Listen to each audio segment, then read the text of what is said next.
Prezados amigos, estamos aqui para falar hoje a respeito das perdas prematuras. Pensando na proximidade do dia 2 de novembro, dedicado ao Dia dos Mortos ou Desencarnados, vamos falar a respeito das perdas prematuras. Eu convido a todos a elevarmos o nosso pensamento a Deus, nosso Pai, Jesus, nosso amado Mestre, aos benfeitores espirituais que nos acompanham e que nos assistem, com o objetivo de nos auxiliar nesse bate-papo fraterno e amigo, cujo objetivo é levar a consolação e o esclarecimento. Deus, Senhor de infinita bondade e misericórdia, nesse encontro de paz, de luz, levamos o pensamento em prece aos prepostos amigos que chegam às nossas solicitações de prece para nos auxiliarem nesse bate-papo, nessa fala, cujo objetivo é esclarecer, consolar e, quando possível, libertar o espírito do sofrimento, da angústia e da ignorância. Só nos resta agradecer a presença dos amigos espirituais por hoje, agora e por todo sempre. Que assim seja. Bom, mais uma vez, nosso cordial bom dia ou boa tarde, como desejarem, ou, se for o caso, boa noite, porque não saberemos exatamente o momento da apresentação desse nosso singelo estudo. O objetivo que nós estamos nos propondo é levarmos a todos aqueles que ouvirem de coração aberto esse estudo, pararem para refletir a respeito das perdas prematuras. Nós não somos donos, não temos a propriedade dos nossos filhos, dos nossos companheiros. Estamos aqui na terra de passagem. Estamos aqui para aprender numa jornada reencarnatória de que tudo na vida passa e o tempo que aqui permanecemos é para nos melhorarmos, para evoluirmos. Por isso que eu disse em outros momentos e torno a repetir, estamos ressignificando a ideia do que seja a perda de entes queridos e de mortes prematuras. Porque, à medida que vamos estudando, à medida que vamos nos esclarecendo, percebemos de uma maneira bastante objetiva de que a morte não existe. Nós já existíamos antes da criação desse corpo de carne, que está aqui, ancorando esse espírito imortal, servindo, digamos, de ponte para nos comunicarmos. E, ao mesmo tempo, que esse espírito imortal, que fala por intermédio desse corpo, desse vaso físico, ele possa aprender e possa compartilhar esclarecimento, consolação para aqueles que assim o desejarem. Somos pessoas imperfeitas, estamos num processo de evolução, caminhando a passos largos e, às vezes, passos estreitos, em direção à luz. Nosso objetivo é um crescimento, uma evolução do nosso senso moral, mas a cada um de acordo com as suas obras, a cada um de acordo com o seu tempo. Por conta disso, eu sou obrigado a reconhecer que nós não podemos esperar de uma pessoa ou exigir de uma pessoa um conhecimento que ela não possui. Nossos filhos são espíritos, como diz Hermínio Miranda em seu livro com esse mesmo nome. Estamos aqui para nos melhorarmos, evoluirmos. Richard Simonetti, do livro Quem Tem Medo da Morte, nos esclarece.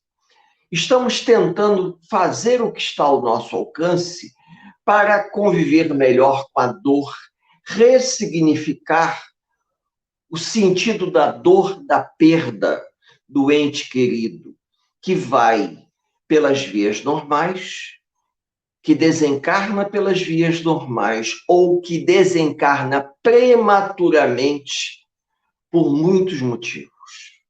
Por imprudência, por doenças inesperadas, por alguma situação abrupta.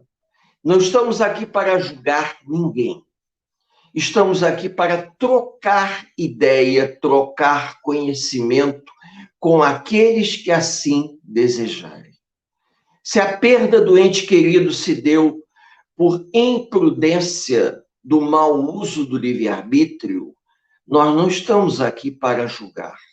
Estamos apenas para levar consolação ao coração de uma mãe ou de um pai que sofre, levar esclarecimento a uma parceira, ou uma esposa, ou um companheiro, ou um irmão, ou uma irmã, que sofre pela perda de um ente querido.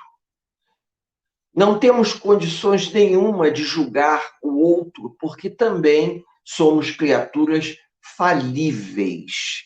Estamos tentando nos melhorar diante dessa caminhada evolutiva.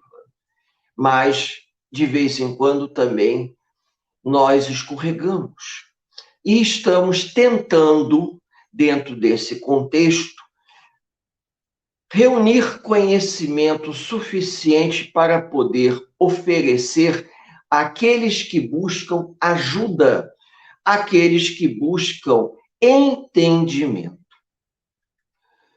Estamos passando por uma fase delicada que, devido a essa pandemia, que não assola apenas o Brasil, mas o planeta como um todo, está ceifando muitas vidas. Pessoas estão desencarnando prematuramente. Quando o desencarne é prematuro e nós não fazemos nada para abreviar o nosso tempo encarnatório aqui na Terra, as vias de separação se dão de forma naturais. Então, nós temos que entregar na mão de Deus e agradecer a oportunidade que estamos tendo de conviver com os nossos semelhantes e esses semelhantes estarem partindo de forma tão inesperada. Porém, existem casos que, pelo mau uso do livre-arbítrio, a pessoa, pelos abusos cometidos na carne, a pessoa antecipa o seu desenlace e, com isso, terá que responder junto à espiritualidade em momento oportuno pelo mau uso da razão. Mas, mesmo assim, cabe a nós tentarmos esclarecer o porquê disso está acontecendo. Nem todas as pessoas têm esclarecimento, entendimento e acabam, infelizmente, ceifando suas próprias vidas. É duro ter que dizer para uma mãe, para um pai, que o filho desencarnou ou morreu de forma prematura pelo mau uso que ele próprio fez do seu livre-arbítrio. Já existem casos de mães e pais que foram extremamente responsáveis, inclusive os próprios filhos, e a morte veio, o desencarne veio, abreviando a vida, mas levando o filho de forma natural. E às vezes nós nos perguntamos, nós não temos uma régua de medida para poder tentar entender ou explicar o porquê uns partiram na frente. O que a gente percebe é que uns partiram de forma natural e outros desencarnaram por mau uso da sua razão. A gente procura auxiliar as pessoas, dando a elas a consolação necessária para que elas possam conviver com a sua própria dor, entender que não cai uma folha de uma árvore sem que Deus tome conhecimento e assim permita. Todos nós somos espíritos em processo de evolução e estamos aqui para aprender. A aprendizagem, às vezes, exige de cada um de nós um testemunho. E a gente precisa dar esse testemunho até para o nosso crescimento. Aprendemos errando, evoluímos levando tombos. Estamos aqui tentando trocar conhecimento para que esse conhecimento possa auxiliar aqueles que sofrem, auxiliar aqueles que precisam de ajuda. O planeta passa por uma pandemia e as pessoas não estão bem. As pessoas, de uma forma geral, elas estão passando por um processo de perturbação muito grande. E essa perturbação pode acelerar, em alguns casos, o desencarne do próprio indivíduo. Ele não está conseguindo conviver com toda essa confusão que assola a nossa cidade, o nosso estado, o nosso país, o nosso continente. É um desafio muito grande conviver com a dor das perdas quase que diárias de companheiros que vêm a desencarnar pela doença, pela uma comorbidade, ou, infelizmente, por tirarem a sua própria vida, por não terem a paciência adequada de conviver com a problemática que nos cerca até que ela tenha solução. Quem somos nós para julgarmos o outro? Sofremos também na carne, de maneira silenciosa, dando o nosso testemunho, cada um no nosso cantinho, procurando conviver com a angústia da perda de tantos entes queridos. Porém, a verdadeira consolação, ela não se dá por uma mera aceitação, mas pela fé raciocinada. Fé raciocinada que vai nos ajudar a entender que o planeta está passando por uma grande transição, deixando de ser um mundo de provas e expiações para um mundo de regeneração. E nesse mundo de regeneração, nós teremos que aceitar muitas críticas, aceitar muitas palavras ríspidas de pessoas que não entendem o que acontece em todo o planeta como um todo. E nós, tentando fazer o nosso singelo trabalho, com muitas dificuldades, seremos criticados, seremos, digamos assim, ridicularizados, porque algumas pessoas acham que a vida começa no berço e termina no túmulo. E não é verdade. Nós sabemos perfeitamente que a vida já existia antes da criação desse corpo, e ela vai continuar existindo após a morte desse próprio corpo, que ancora esse espírito que fala aos amigos. É uma tarefa muito árdua você conviver com tanta confusão, mas faz parte, porque, segundo o que os amigos espirituais eles nos dizem, nós já sabíamos que iríamos passar por isso. Então, nós aceitamos de bom grado passar por essa grande prova para poder nos melhorarmos. Eu tive oportunidade de ler o livro, e ainda estou lendo, o livro Memórias de um Suicida, onde Camilo Castelo Branco ele dá depoimentos muito interessantes que tenta nos chamar a atenção de que todos nós estamos passando por uma grande transição. E nessa transição reencarnatória, nós temos que ter resiliência. A resiliência não é simplesmente você se curvar à tempestade, é você saber se curvar. E para saber se curvar, eu preciso entender o que se passa. E o verdadeiro entendimento se dá através de um estudo sistematizado, aonde eu estudando, lendo, pensando, estou tentando me capacitar melhor para lidar com o sofrimento. Muitas pessoas desencarnam prematuramente, independente do problema que o planeta está passando, porque o indivíduo ele já tem um comportamento de risco. Ele tem um comportamento de risco porque ele já traz arrastamentos que o levam a colocar ele numa linha muito tênue na possibilidade do desencarne. Outras pessoas já trazem comorbidades de doenças que a situação atual acelera o processo de desencarne. E outros já teriam que desencarnar naturalmente nesse momento, porque já fazia parte da programação. Mas nós sabemos que ninguém desencarna por acaso. A espiritualidade, muitas das vezes, ela programa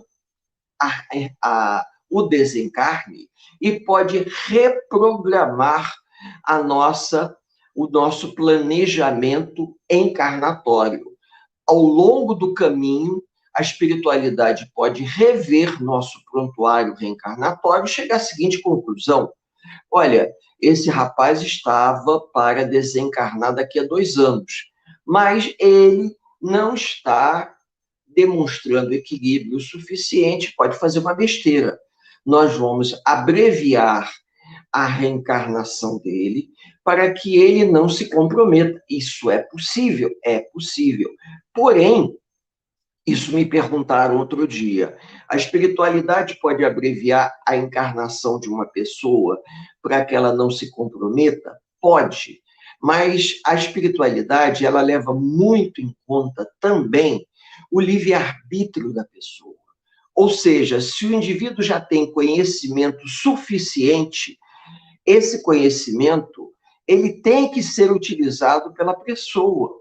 Se a pessoa não tem conhecimento nenhum, a história é outra. Mas se a pessoa possui algum conhecimento, a espiritualidade permite que esse conhecimento seja utilizado pelo indivíduo no seu dia a dia, nas suas reflexões, a cada um de acordo com as suas obras. E o indivíduo vai ter que dar conta do conhecimento que ele já possui. Porque se ele não tem conhecimento nenhum, como eu falei, a história é outra. Mas se ele possui conhecimento, esse conhecimento será cobrado dele. Será cobrado porque ele terá que dar conta daquilo que ele sabe.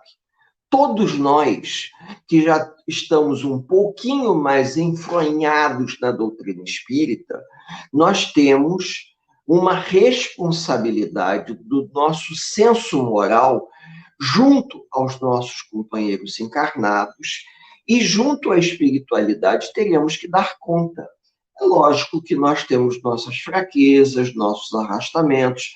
Tem dia que nós estamos melhores, estamos com a nossa autoestima mais para cima, né? Embora seja redundante dizer isso, mas tem dias que nós estamos com a nossa questão da estima um pouco para baixo.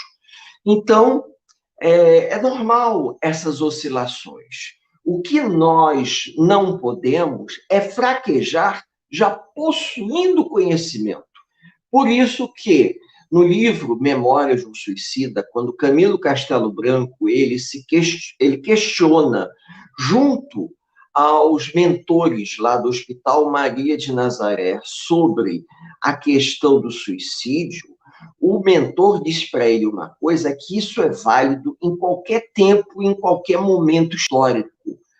Diz de maneira muito clara: vocês eram homens de classe média alta de Lisboa. Eram homens de classe média alta de Lisboa e do Porto. Homens com conhecimento privilegiado, pessoas que tiveram oportunidade de estudar numa faculdade como Coimbra. Então, o que acontece? Vocês tinham que ter consciência que o ato imprudente de atentar contra a própria vida era uma atitude errada, porque faz parte dos 10 mandamentos: não matarás. Então, vocês já traziam conhecimento suficiente para não cometer uma atitude imprudente dessa natureza. Agora, com relação à questão do desdobramento desse ato, isso já é um outro detalhe. Então, o que eu quero dizer com isso é que, se nós, indivíduos medianos, porque isso é uma coisa que eu já tive a oportunidade de ouvir em várias palestras, inclusive agora do ciclo de palestras do Quinto Seu, nós somos indivíduos medianos que temos algum conhecimento. Não somos pessoas totalmente alienadas, mas também não somos, por exemplo, nenhum doutor da lei.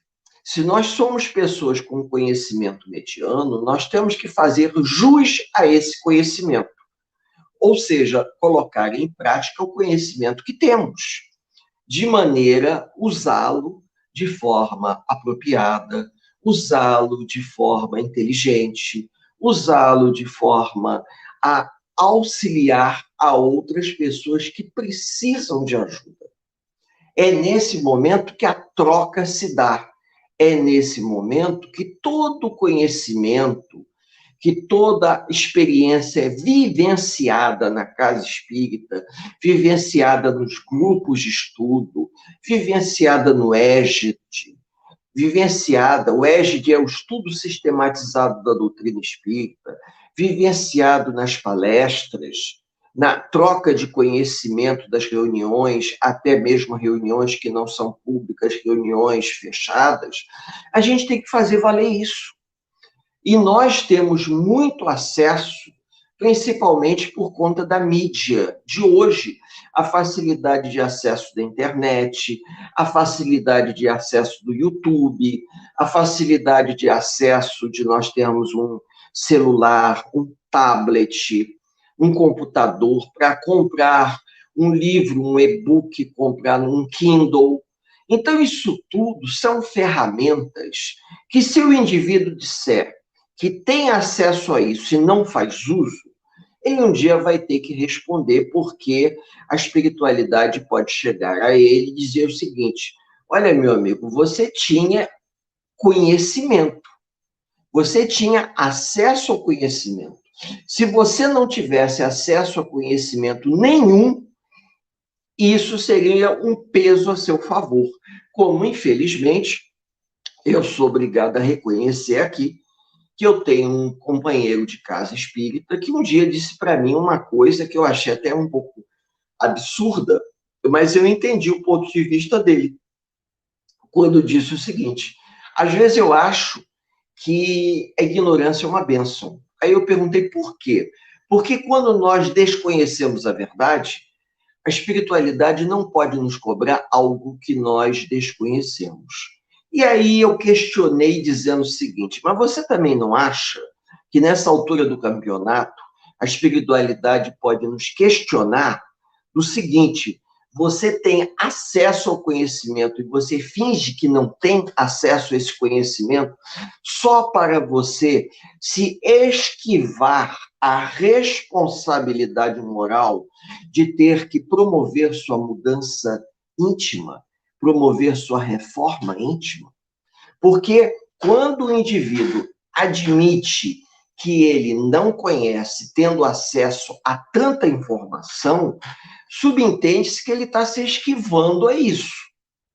É lógico que a espiritualidade, ela leva em conta não o que você faz, leva em conta a intenção do que você faz, a sua verdadeira intenção.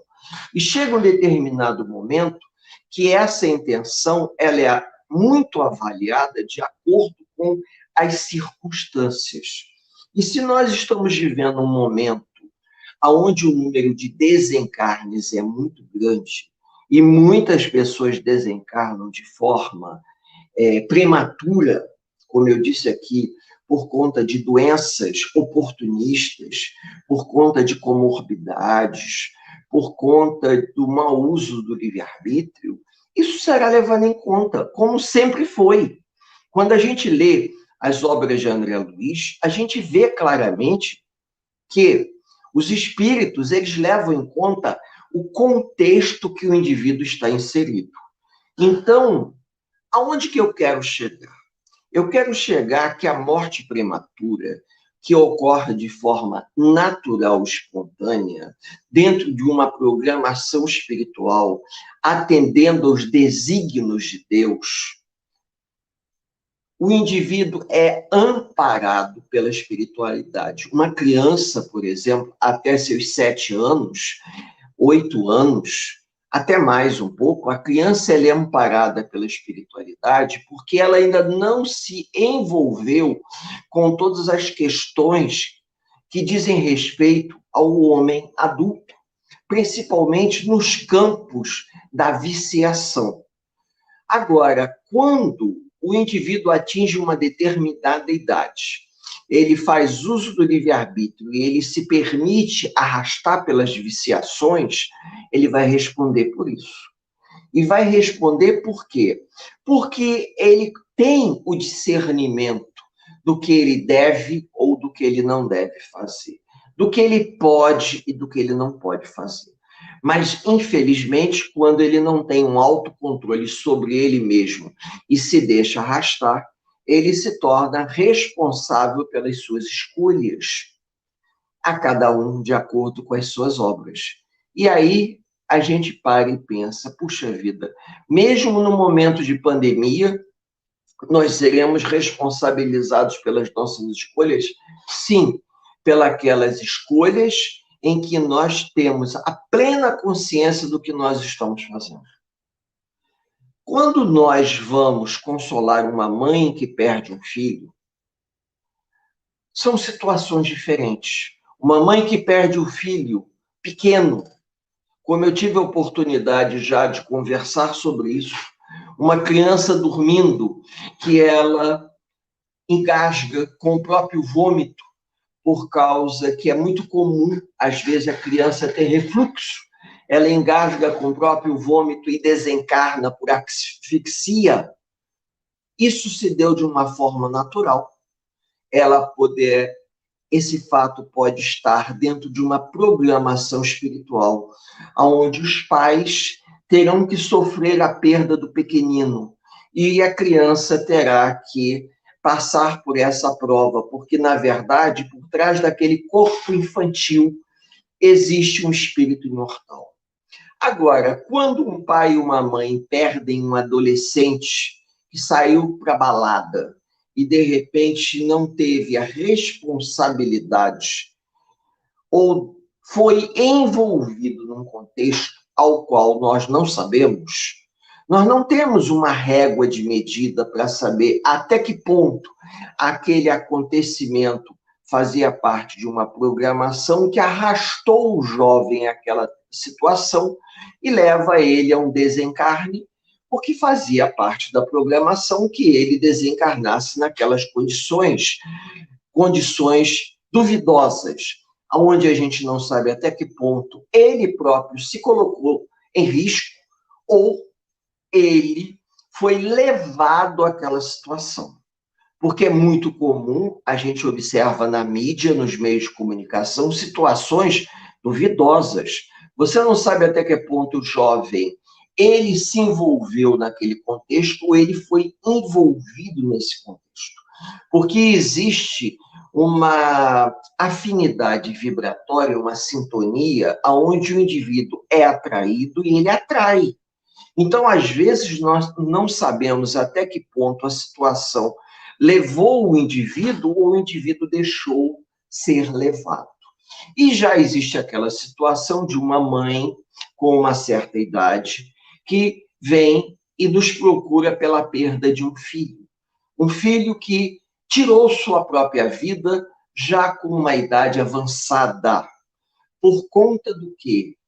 Por conta do desequilíbrio, por conta do mau uso da razão, por outros fatores que não vale a pena entrar no mérito da questão, mas era uma pessoa que já tinha algum esclarecimento, uma pessoa que tinha conhecimento e sabia, mesmo apesar das suas oscilações de humor, mesmo apesar, digamos, de uma depressão ou de um processo de perturbação, o indivíduo tinha algum conhecimento de que estava cometendo um ato imprudente, podendo perfeitamente buscar uma ajuda clínica, buscar uma ajuda psiquiátrica, buscar uma ajuda numa casa cristã.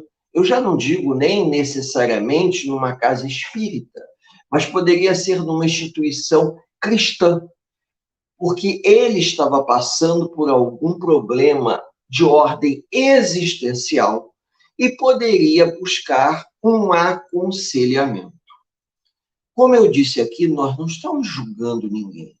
Nós estamos fazendo colocações para que as pessoas possam parar e pensar que já houve uma época onde nós não tínhamos essas ferramentas que temos hoje, ferramentas que auxiliam, ferramentas que esclarecem, ferramentas que consolam.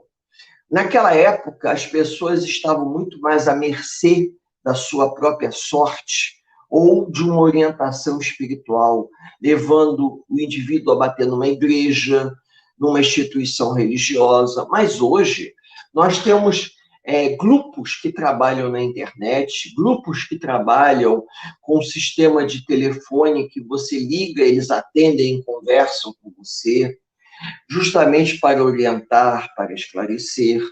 Nós sabemos que hoje estamos aqui equilibrados, fazendo um esforço muito grande de nos mantermos bem. Mas já houve épocas em outras encarnações que provavelmente, por imprudência, por imaturidade do senso moral, provavelmente cometemos atos ou desatinos muito grandes. E hoje respondemos por isso. Por motivo pelo qual estamos aqui conversando com os companheiros, deixando essa fala amiga, fala essa que poderá ser compartilhada com aqueles que assim desejarem, porque não estamos endereçando a uma instituição em particular, justamente para poder consolar, esclarecer, orientar. Como eu disse aqui, existe um livro espírita do Richard Simonetti, chamado Quem Tem Medo da Morte. É um livro muito oportuno, vendido em livrarias comuns, eu acho até que também tem em formato e-book. A pessoa pode baixar para ler. E Richard Simonetti, de uma forma muito simpática, ele procura falar de várias formas para mostrar por vários ângulos a questão da morte, da perda dos entes queridos e da perda prematura dos jovens. Questão essa que se encontra no Livro dos Espíritos. Deus, na sua infinita bondade e misericórdia, não permitiria que jovens viessem a desencarnar prematuramente se esse desencarne não fosse para alavancar a evolução do jovem. e também auxiliar os pais, porque tanto a mãe como o pai daquele indivíduo podem ter assumido junto à espiritualidade o compromisso de receber aquele indivíduo, educá-lo para, naquele determinado momento da sua caminhada de vida, ele desencarnar. E a família sofrer com a perda. Por quê? Porque em vidas passadas, aquelas pessoas podem ter estado ligadas juntas a um compromisso idêntico ou um compromisso parecido. Porque necessariamente os espíritos envolvidos na trama, eles não precisam ser os mesmos. De repente, um pai e uma mãe podem vir a perder um filho, mas esse filho não ser o mesmo que eles, um dia, por negligência, acabaram deixando que esse indivíduo se perdesse na vida. Porque Deus procura remediar as situações, realocando os espíritos em situações que ajudem ambos os casos num processo de reparação recíproca. O filho resgata e ajuda os pais a resgatarem também. Os pais resgatam uma falta cometida e ajudam o filho a reparar algo que ele cometeu. Se esses pais e esse filho eram os mesmos, nós não temos como saber.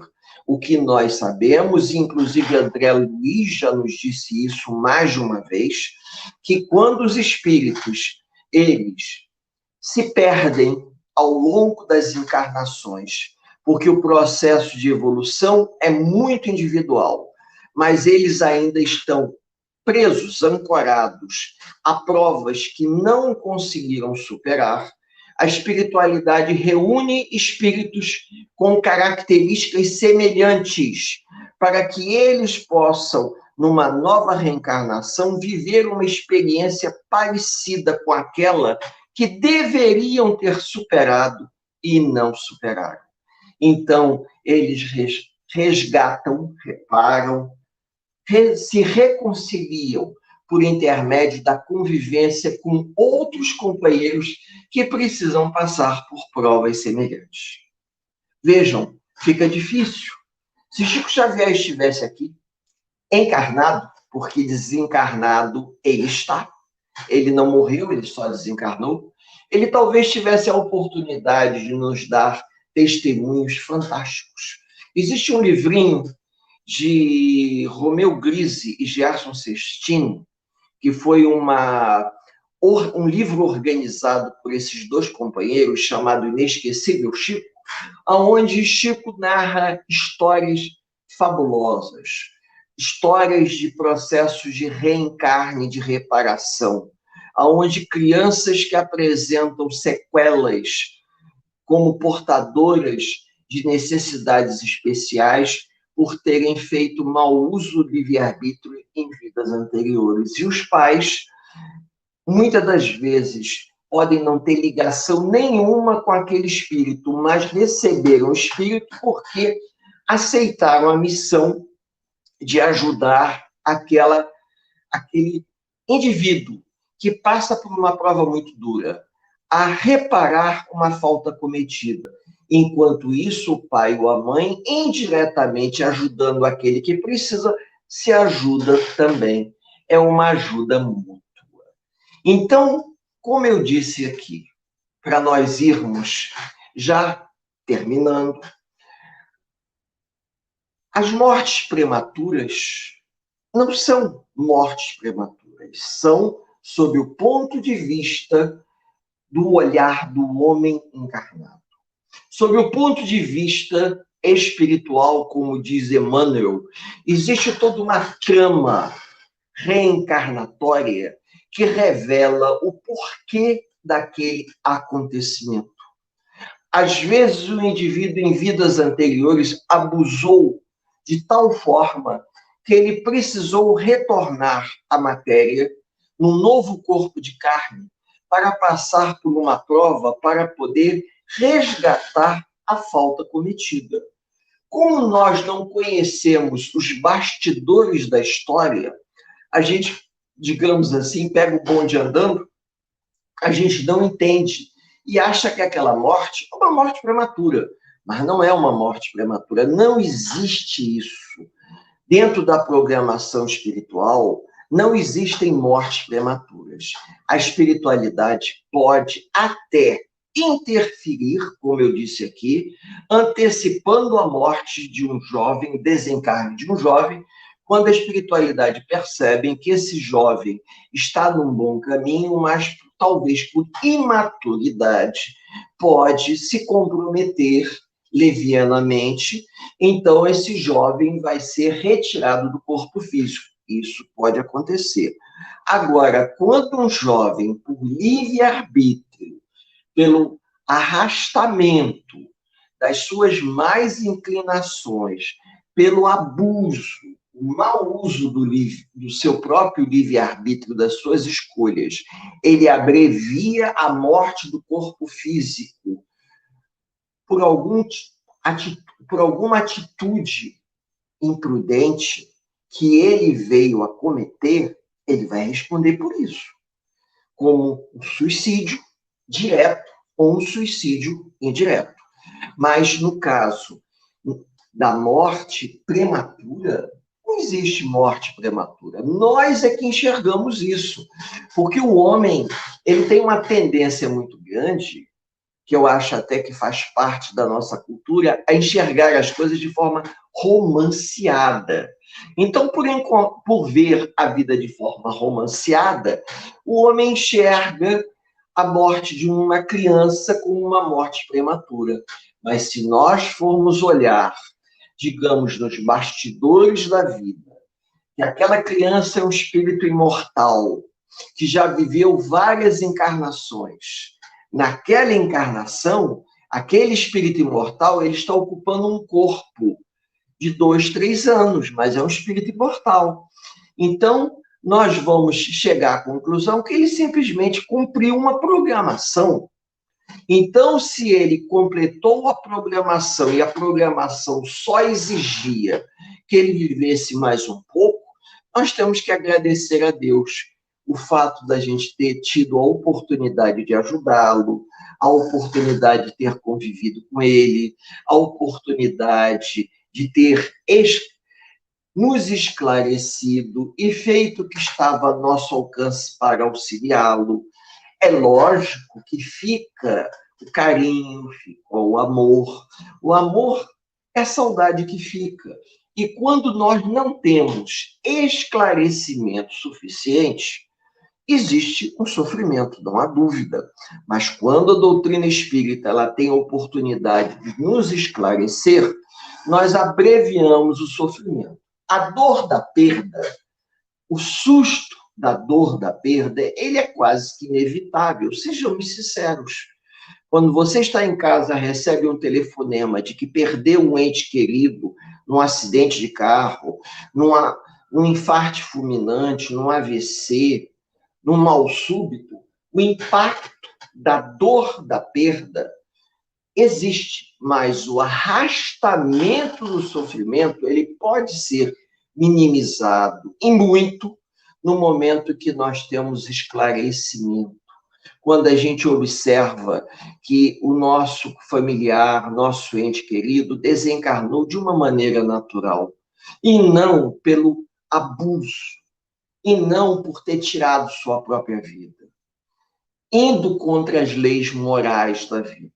Camilo Castelo Branco mostra muito bem isso quando ele faz uma análise junto com os mentores, fazendo um paralelo entre aqueles que desencarnam naturalmente dentro de uma programação divina, cumprindo o que está estabelecido dentro da programação, e aqueles que desencarnam porque abreviam sua estadia da Terra, porque tiram sua própria vida, direta ou indiretamente, por abusos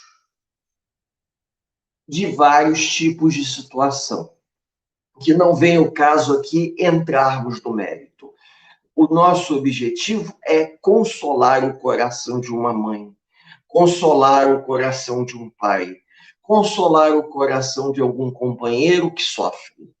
Lembrando a todos o seguinte: nós, como mãe, como pais, podemos, muitas das vezes, nos perguntarmos: será que nós fizemos tudo o que poderíamos pelos nossos filhos? É óbvio que a resposta é não. Em alguns casos, eu sou obrigado a reconhecer que, no mundo moderno como o de hoje, o indivíduo, ele muitas das vezes se deixa arrastar. Se deixa arrastar porque ele sente afinidade, ele se lucupleta com certas situações que podem levá-lo a um processo de desencarne. Por mais que uma mãe ou um pai falem a respeito, meu filho, não faça, ele faz. Existem indivíduos que já trazem um amadurecimento do senso moral, que percebem claramente que não devem se arriscar, que não devem se colocar numa linha tênue entre o sofrimento, a morte, porque percebem. Já existem jovens que, infelizmente, não percebem e acabam se colocando, digamos assim, em risco. Mas por que se coloca em risco? Por imaturidade do senso moral. Existem casos em que os pais e as mães sofrem porque acham que poderiam ter conseguido reverter um processo aonde a escolha final é sempre do outro. Existem casos em que o pai e a mãe realmente deixaram a desejar, não dando a educação que deveriam. Mas existem casos que a gente, infelizmente, somos obrigados a admitir, a escolha é sempre do outro. Por isso que a espiritualidade, ela leva em conta a intenção, leva em conta o livre-arbítrio. Porque se a espiritualidade fosse retirar do corpo físico todas as pessoas que se colocam em condição de risco, seria um número muito grande de desencarnes. Sejamos sinceros. Mas acontece que a espiritualidade sabe que todos estamos evoluindo, os pais e os filhos. Os pais podem cometer deslizes, mas os filhos também, eles têm a liberdade de escolha, principalmente no mundo como o que informatizado como nós estamos vivendo hoje. Então, o pai, a mãe, pode, por exemplo, fazer o que está ao seu alcance para educar o filho, mas o filho só se educa se ele deixar se educar. Eu me lembro do caso daquele menino João Hélio, que ficou uma história bastante conhecida para nós terminarmos o nosso singelo encontro, aonde rapazes assaltaram o carro e o menino foi arrastado por 5 quilômetros, eu acho, 4, 5 quilômetros fora do automóvel. Depois que os meninos foram presos, rapazes de 17, 18 anos, o pai de um deles foi pedir perdão à mãe do João Hélio, por conta de que seu filho, se ele tivesse sido um bom pai, aquilo não teria acontecido. E aí fica aquela dúvida. Nós não estamos aqui para julgar nenhum pai, nenhuma mãe, até porque nós também somos pais. A liberdade de escolha, ela é muito individual. A espiritualidade poderia ter retirado do corpo aqueles jovens antes deles mesmo cometerem o delito. Mas por que a espiritualidade então permitiu? Porque nós temos uma coisa chamada livre escolha.